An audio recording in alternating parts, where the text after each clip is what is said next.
এই সারাক্ষণ ধরে ছেলেটা শুধু ম্যায় করে, ওর বাপের মতনই ঠিকই, জানো তো। ও এখনও পর্যন্ত সারা কাজ ওর মাকে বলে, আর মাকে দিয়েই করায়। যেমন মা ভাত বেড়ে দেবে, মা এই করে দেবে, মা সেই করে দেবে, ছেলেটাও হয়েছে তেমনই। তো যাই হোক, আমি চাই না যে শুধু মা বাবা আর বন্ধুদের সাথে ও মিশতে পারুক, সেটা না। আসলে যে কোনো ছেলে তার মা বাবার কাছ থেকেই শেখে, আর পরিবেশ থেকেই সব কিছু শেখে। আমি শেখাই রিলেটিভ সবার সাথেই যেন মিশতে পারে, শুধু বন্ধু মা বাবার সাথে না। এমনিতে আমি শান্তশিষ্ট, ঝামেলা নেই কোনো, তারটা শুধু কেটে যায় কখনো কখনো। হ্যালো বন্ধুরা, নতুন একটা ভিডিওতে তোমাদের সকলকে স্বাগত জানাই। চলো তোমরা আমার সাথে দেখো।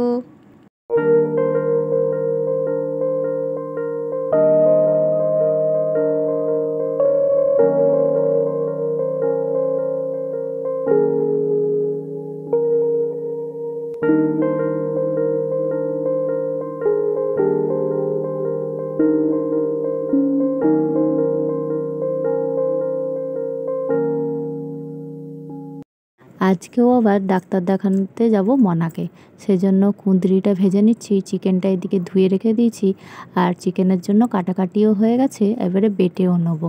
আর মা এদিকে পুঁই শাকের তরকারিটা করে গেছে। দোকানে বসে আছে, গৌতম একটু গেছে আমার কতগুলো টেস্ট আছে সেইখানে জানতে কবে কি করাবো, সেই জন্য মা দোকানে বসে আছে, আর আমার এদিকে কুঁদরি ভাজা চিকেনটাও রেডি হয়ে গেল। এবার চান টান করে পুজোটাও সেরে ফেলবো। আর এদিকে কাজের মেয়ে অষ্টমীকে আর মনাকেও খেতে দিয়ে দিয়েছি, আমিও টুকিটাকি খেয়ে নিয়েছি, যেহেতু আজকেও তাড়াতাড়ি ভাত খাবো বলে, সেই জন্য এবারে চান টান করে পুজোটা সেরে নিলাম।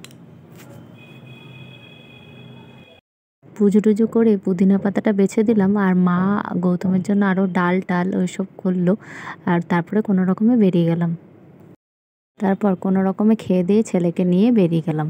আসলে এই সময় একটু ধরধর করতে একটু অসুবিধা হচ্ছে, আর সময় মতন কাউকে পাওয়াও যায় না, আর আমার বরটাও তো অত শত জানে না কোন সময়ে কি দরকার, ও শুধু ডাক্তার দেখিয়েই খালাস হয়ে যায়।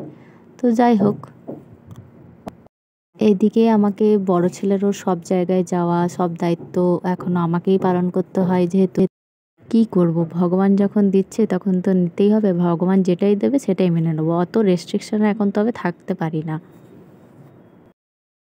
আর এখানে এসে দেখি করোনা এখানে নাকি উপস্থিত, মাস্ক কিনতেই হবে, এটা একটা ব্যবসা বলতে পারো ওদের। মনাকে আগে টেস্ট করবে বলে ওকে ঢুকতে বললো, আর আমি দূর থেকে ওকে দেখছিলাম।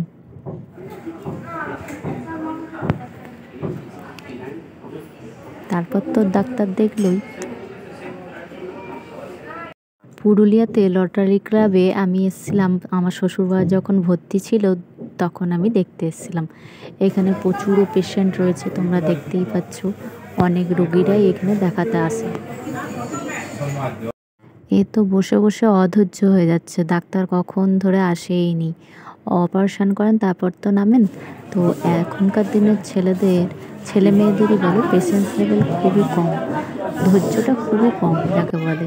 তো যাই হোক, তারপরে ডাক্তার এলো, ডাক্তার বললেন যে আরও 7 দিন পর আবারও আসতে। তারপর ডাব খেতে খেতে ঘরে চলে এলাম, আর কাপড় জামা এখনও তুলতে বাকি, সেই বিকালে তুলবো, আর ভালো লাগছে না। একটা কলা খেয়ে এখন একটু রেস্ট নিয়ে নিই, তারপরে বিকালে সব আবার কাজকর্ম শুরু করব।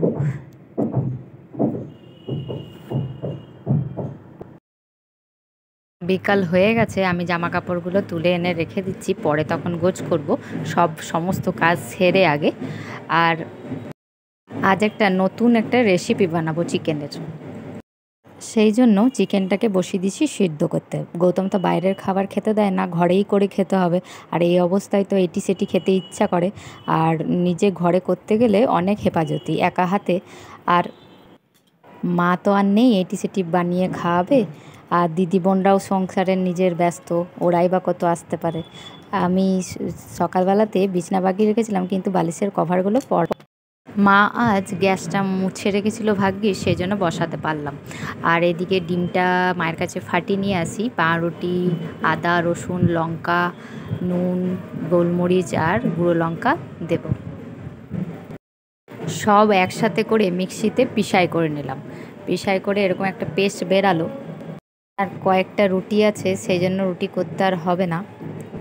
চিকেন আছে, ডাল আছে গৌতমের, আর আমি ভাতে মুড়িতে চপে খাবো। যতই খেতে ইচ্ছা যাক, কাউকে অর্ডার করতে আমার ভালো লাগে না, এই করো সেই করে দাও আমার জন্য, আমার ভালো লাগে না। রান্নার মেয়ে হতো সেটা আলাদা ব্যাপার। আর আমি বসে বসে খাবো, ও গরমে করবে, একদমই সেটা আমার ভালো লাগে না। আমার না নিজের কাজ নিজে করতেই বেশি পছন্দ করি আমি। আর আমার ছেলেকেও সব রকম শিখিয়েছি, সেরকম না হলে ম্যাগি খেয়ে নেবে রাত্রে। এরকম ল্যাংচা আকৃতি করে বিস্কুট গুঁড়ো মাখিয়ে তেলে এরপর ভেজে নেব। সোমবার দিন কতগুলো টেস্ট আছে, সেদিনকে মার ভাত খেয়ে যাব, কারণ সেদিন 10টার মধ্যে বেরিয়ে যেতে হবে। কথায় কথায় আমার চিকেন ফিঙ্গারটা রেডি হয়ে গেছে, এবার গ্যাস ট্যাস মুছে সন্ধ্যের মধ্যে দিয়ে নিই। আজকের মতন টাটা।